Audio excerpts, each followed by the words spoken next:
Hello friends, आज हम लोग नई कहानी को देखेंगे जिसका शीर्षक है काकी और जिसके लेखक हैं सियाराम शरण गुप्त जी।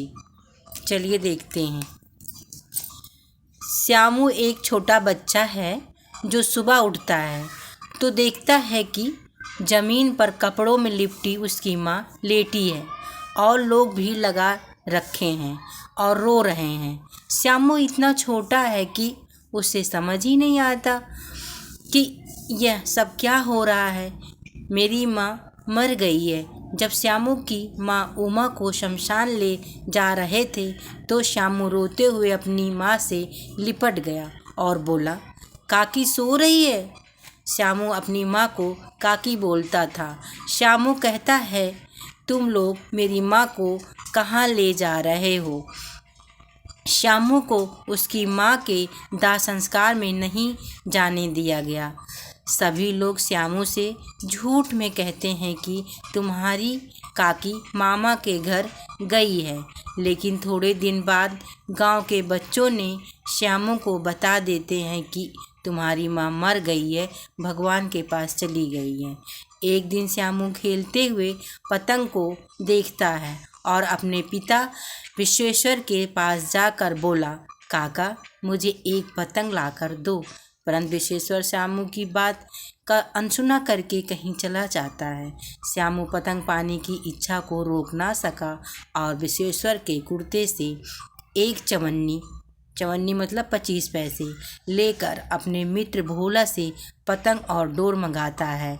श्यामू अपने मित्र भोला से कहता है, भोला मैं यह पतंग राम के पास मतलब भगवान के पास भेजूंगा, काकी पतंग पकड़कर उतरेगी।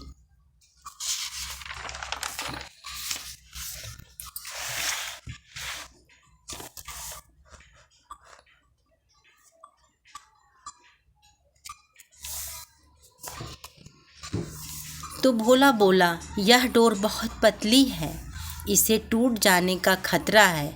अगर यह मोटी रस्सी होती तो ठीक रहता। श्यामू फिर से अपने पिता विश्वेश्वर की कोट से 1 रुपये लेता है और भोला से 2 रस्सी मंगाता है और जवाहर भैया से काकी का नाम लिखवाता है। नाम की चिट पतंग पर चिपका देता है। श्यामू पतंग में डोर बांध ही रहा था कि गुस्से से आग बबूला विश्वेश्वर आता है और श्यामू को 2 थप्पड़ मार देता है और पतंग फाड़ कर बोला, चोरी करता है। श्यामू रोने लगता है। तब भोला बोलता है कि श्यामू भैया काकी को राम के घर से लाने के लिए पतंग मंगवाई थी। इतना सुनकर विश्वेश्वर सुन्न पड़ जाता है और फटी पतंग को देखता है और उस पे चिपके चिट को देखता है जिस पे लिखा था काकी। इस प्रकार कहानी का अंत होता है। इसकी सीख है, किसी के बारे में पूरी बात जाने बिना कोई निर्णय नहीं लेना चाहिए, ना ही कोई सज़ा देनी चाहिए। थैंक यू बच्चों।